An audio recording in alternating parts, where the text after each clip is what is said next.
নির্বাচনী জোট হলেও দলীয় প্রতীকেই নির্বাচন করতে হবে নির্বাচন কমিশনের আরপিও সংশোধনীতে এক সিদ্ধান্তকে স্বাগত জানিয়েছেন নিবন্ধিত এবং অনিবন্ধিত মাঝারি ও ছোট দলের বেশিরভাগ রাজনৈতিক দলগুলোর নেতারা। তবে পিআর পদ্ধতিতে নির্বাচনের ব্যাপারে এখনো অনড় বেশিরভাগ ইসলামীপন্থী দলগুলো। বিস্তারিত মনিরুল ইসলাম মিন্টু রিপোর্টে। জোটবদ্ধভাবে নির্বাচন করলেও রাজনৈতিক দলসমূহ তার নিজের প্রতীকটা যে রিজার্ভ প্রতীক আছে সেটা দিয়ে নির্বাচন করবে। দেশ এখন নির্বাচনমুখী, ফলে রাজনৈতিক দলগুলোর মধ্যে চলছে নানা মেরুকরণ। ভিন্ন ভিন্ন মতভেদ থাকবে। দৃশ্যমান হচ্ছে ছোট ছোট দলগুলোকে ঘিরে বিএনপির তৎপরতা। বিএনপির ঐক্য প্রক্রিয়ায় আছে অতীতে যুগপৎ আন্দোলনে থাকা 12 দলীয় জোট, জাতীয়তাবাদী সমমনা জোট, গণতন্ত্র মঞ্চ, এলডিপি, লেবার পার্টি, গণ অধিকার পরিষদ সহ 50টির বেশি রাজনৈতিক দল। এর মধ্যে নিবন্ধন আছে 7 থেকে 8টি দলের। আমি আমার প্রতীক আনারস মার্কায় নির্বাচন করব, কিন্তু সেক্ষেত্রে এগুলো প্রতিবন্ধকতা হবে না।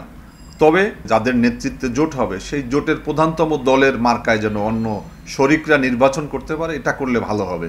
তবে অনিবন্ধিত দলগুলো যেন নিবন্ধিত দলের সাথে আনুষ্ঠানিক কোনো জোট করতে না পারে, এটা করলে ভালো হবে। অবশ্য জমিয়তে উলামায়ে ইসলাম ছাড়া অন্য ইসলামপন্থী রাজনৈতিক দলগুলোকে এখনো সেভাবে কাছে টানতে পারেনি বিএনপি। অন্যদিকে জামাতে ইসলামী, এনসিপি এবং ইসলামী দলগুলোর বড় একটি অংশ নিয়ে আরেকটি আলাদা বলয়। অ্যান্টিব্যাকটেরিয়াল অ্যাডিটিভ যুক্ত সেরা ওয়াটার ট্যাঙ্ক বিশুদ্ধ পানিতে ব্যাকটেরিয়া জন্মাতে দেয় না। এই জোটে আছে 20টির মতো অনিবন্ধিত ইসলামী দল। দলীয় প্রতীকে নির্বাচনকে স্বাগত জানালেও পিআর পদ্ধতিতে নির্বাচনের দাবি করে আসছেন এই জোটের নেতারা। যতগুলো দলের সাথে আমাদের কথাবার্তা হয়েছে, তারা আমরা একক একটা বাক্স দিতে চাই। যেখানে যে দলের যোগ্য প্রার্থী থাকবে সবাই পরামর্শক্রমে সেখানে ওই প্রার্থীর পক্ষে সকল দল কাজ করবে। অধিকাংশ দল তো আমরা পিআর পদ্ধতির নির্বাচন চাই। অবশ্য বিএনপি কিংবা জামাত ইসলামী দুই জোটের মধ্যে নিবন্ধন নেই এমন দলগুলো নির্বাচন কমিশনের এই সিদ্ধান্তে বেশ সুবিধাজনক অবস্থায়। নেতারা মনে করছেন এতে করে তাদের ধানের শীষ কিংবা অন্য প্রতীকে নির্বাচনে বাধা নেই।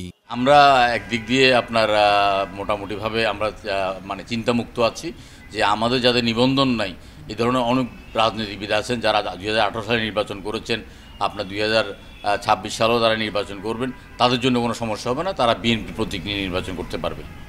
মনিরুল ইসলাম মিন্টু, 18 নিউজ, ঢাকা।